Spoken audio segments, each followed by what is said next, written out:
नमस्कार, आप देख रहे हैं न्यूज 21 और मैं हूं आपके साथ शालवी सोगरवाल।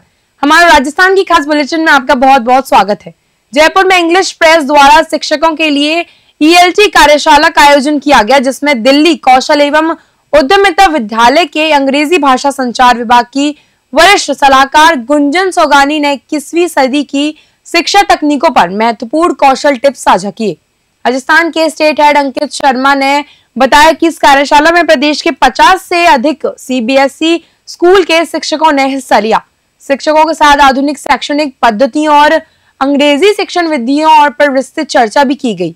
अंकित शर्मा के अनुसार कार्यशाला का प्रमुख उद्देश्य शिक्षकों को ऐसी व्यावहारिक रणनीतियां और रचनात्मक पद्धतियां उपलब्ध कराना था जो अंग्रेजी पाठ्य पुस्तकों को एक गतिशील शिक्षण उपकरण के रूप में आयोग करने में मदद करें। शिक्षकों को ईएलटी विशेषज्ञ के साथ संवाद करने और शिक्षार्थी केंद्रित दृष्टिकोणों की गहरी समझ विकसित करने का अवसर मिला, जिससे कक्षा में जुड़ाव, जिज्ञासा और प्रभावी संवाद बढ़ सके। जयपुर से bureau report.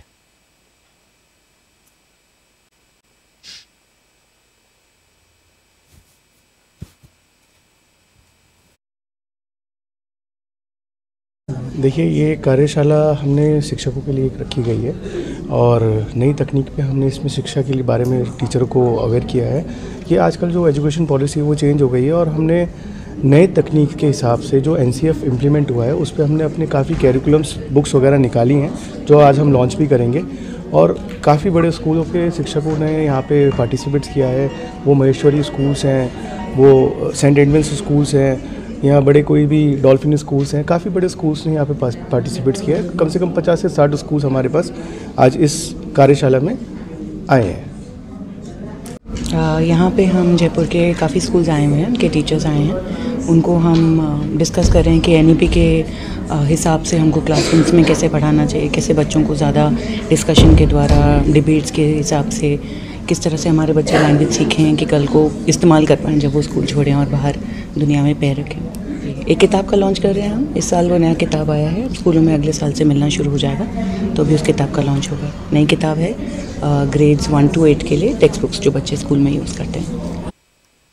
Sariska tiger reserve की आज शाम की सफारी पर्यटकों के लिए बेहद रोमांचक साबित हुई, जब रिजर्व की प्रसिद्ध बाघिन एसटी 2302 अपने 2 मासूम शावकों के साथ खुले जंगल में बेखौफ घूमती दिखाई दी। यह दुर्लभ साइटिंग न केवल पर्यटकों के लिए सौभाग्य का क्षण थी, बल्कि सरिस्का में बढ़ रही बाघ सक्रियता का मजबूत संकेत भी मानी जा रही है। प्रत्यक्षदर्शियों के अनुसार अचानक बाघिन अपने शावकों के साथ जंगल पथ पर आ गई और कुछ मिनटों तक चलते इस दृश्य ने सफारी वाहन में सवार सभी लोगों को मंत्रमुग्ध कर दिया। पर्यटकों ने वन विभाग के नियमों का पालन करते हुए सुरक्षित दूरी भी बनाए रखी और इस अद्भुत पल को कैमरों में कैद किया। वन अधिकारियों ने जानकारी दी कि एसटी 2302 इन दिनों इसी रेंज में सक्रिय और दोनों शावक पूरी तरह स्वस्थ हैं। सरिस्का में लगातार बढ़ती बाघ मूवमेंट से वाइल्ड लाइफ संरक्षण के सकारात्मक परिणाम सामने आ रहे हैं, जो रिजर्व के लिए उत्साहजनक संकेत है। अलवर से प्रदीप गोयल की खास रिपोर्ट देख रहे हैं आप।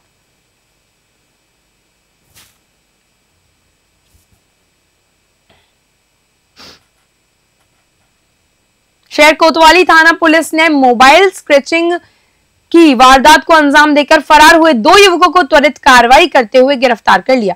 यह घटना 16 नवंबर की है, जब स्विगी डिलीवरी कर्मी जुगल किशोर नंगली सर्कल से कंपनी बाग की ओर जा रहा था।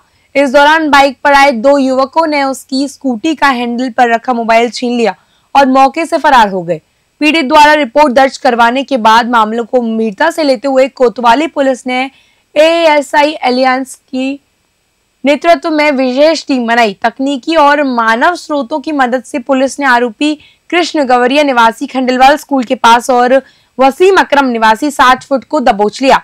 पूछताछ में दोनों ने वारदात कबूल कर ली है। पुलिस ने आरोपी कृष्ण के कब्जे से छीना गया मोबाइल भी बरामद कर लिया। दोनों से पूछताछ जारी और पुलिस पूरे मामले की गहराई से जांच कर रही है। अलवर से प्रदीप गोयल की खास रिपोर्ट देख रहे हैं आप।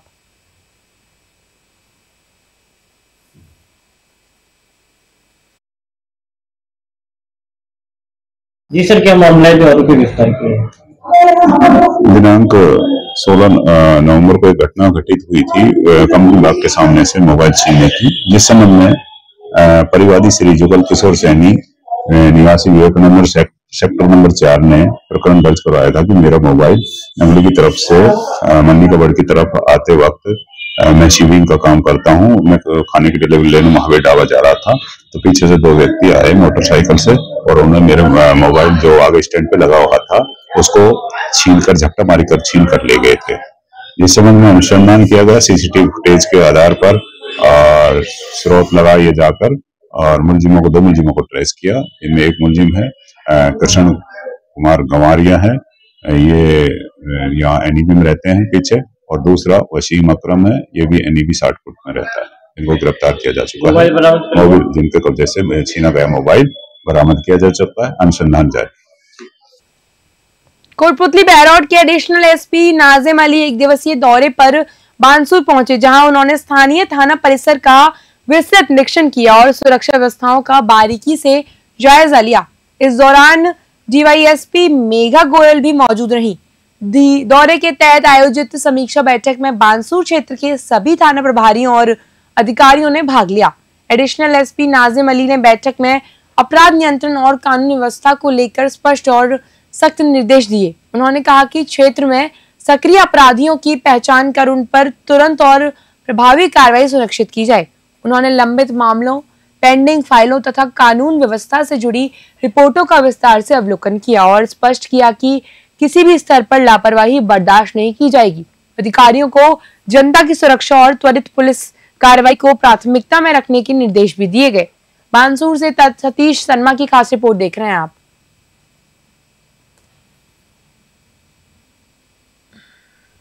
आज बानसूर के जो है चारों एसएचओ साहिबान की और आईएएस की जो है, चूंकि वर्ष का अंत भी है, तो पेंडिंग सी मुकदमों के बारे में वार्ता की गई, विचार विमर्श किए गए, इनको मार्गदर्शन दिया गया ताकि जो पेंडिंग सी है उसको हम जो है कम कर सके और पीड़ित पक्ष को जो है सहूलियत दे सके जल्द से जल्द।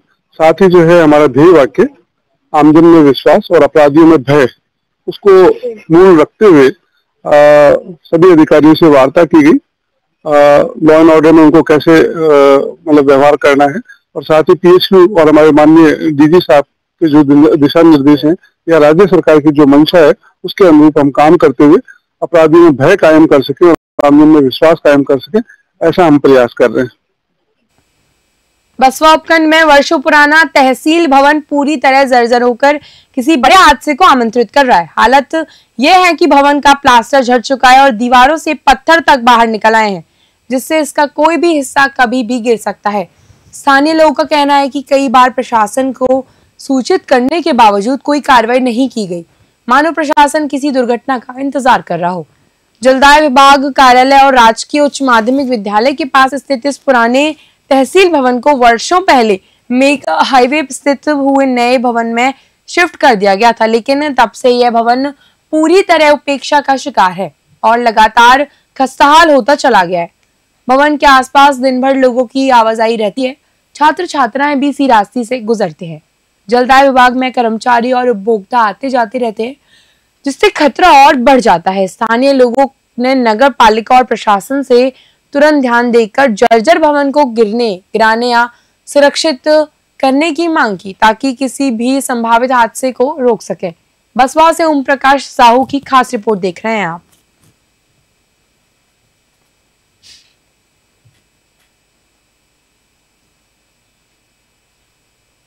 बसवा उपखंड के अलवर सिकंदरा मेगा हाईवे पर स्थित फुलेला बस स्टैंड से सांवलिया धाम करनावर जाने वाले रोड पर बना प्रसिद्ध सांवलिया जी महाराज का तोरण द्वार इन दिनों गंदगी और लापरवाही का प्रतीक बन गया है।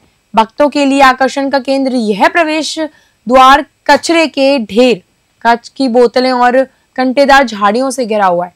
धार्मिक स्थल से इस मुख्य मार्ग पर फैली अव्यवस्था से श्रद्धालुओं में नाराजगी बढ़ती जा रही है। ग्रामीणों का आरोप है कि हाईवे से रोजाना अधिकारी और जनप्रतिनिधि निकलते हैं, लेकिन किसी का ध्यान तोरण द्वार क्षेत्र की सफाई पर जाता ही नहीं। उन्होंने कहा कि पीडब्ल्यूडी विभाग पूरी तरह मौन है और सफाई व्यवस्था के नाम पर खानापूर्ति हो रही है। मामले को लेकर राष्ट्रीय किसान संगठन के प्रदेश अध्यक्ष सोहनलाल मीणा के नेतृत्व में ग्रामीणों ने विरोध जताया। उन्होंने कहा कि सांवलिया जी जैसे आस्था स्थल के पास गंदगी फैलाना श्रद्धालुओं की भावनाओं को ठेस पहुंचाता है। ग्रामीणों ने तत्काल सफाई कचरा हटाने और क्षेत्र को व्यवस्थित करने की मांग की है। बसवा से ओम प्रकाश साहू की खास रिपोर्ट देख रहे हैं आप।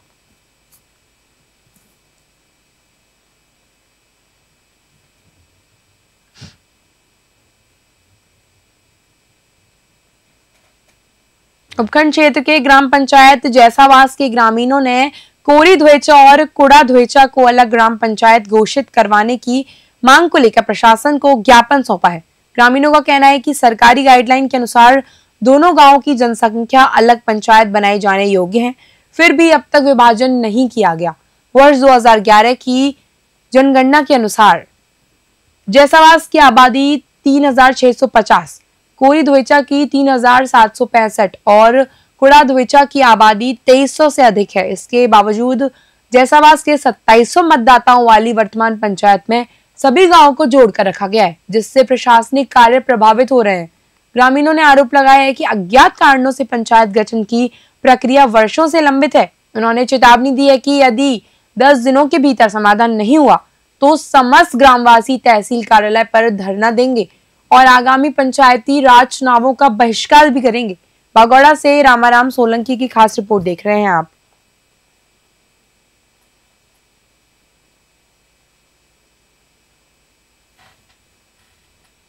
आज प्रातः चाकसू उप जिला अस्पताल के चिकित्सा अधिकारी डॉक्टर रविंद्र नारौलिया ने समर्पण ध्यान योग सत्र का आयोजन किया। कार्यक्रम में स्कूल के समस्त छात्र छात्राएं, शिक्षकगण, प्रधानाचार्य सोनू मंजवरिया और सीताराम मंजवरिया सहित सभी उपस्थित रहे। डॉक्टर नारोलिया ने सत्र के दौरान छात्रों और स्टाफ को ध्यान योग के महत्व के बारे में जानकारी दी। उन्होंने कहा कि भागदौड़ भरी जिंदगी में भी प्रतिदिन 10 मिनट ध्यान और मेडिटेशन करने से शरीर और मन दोनों स्वस्थ रहते हैं। उन्होंने कहा कि प्रत्येक व्यक्ति को अपने स्वास्थ्य के प्रति जागरूक रहना चाहिए और योग को अपनी दिनचर्या का हिस्सा भी बनाना चाहिए। सत्र के अंत में उपस्थित सभी ने आश्वासन दिया कि वे प्रतिदिन प्रातः कम से कम 10 मिनट ध्यान करेंगे और अपनी शारीरिक व मानसिक सेहत का ध्यान भी रखेंगे। इस कार्यक्रम ने छात्रों और शिक्षकों में योग और स्वास्थ्य के प्रति उत्साह और जागरूकता भी बढ़ाई। चाकसू से महावीर स्वामी की खास रिपोर्ट देख रहे हैं आप।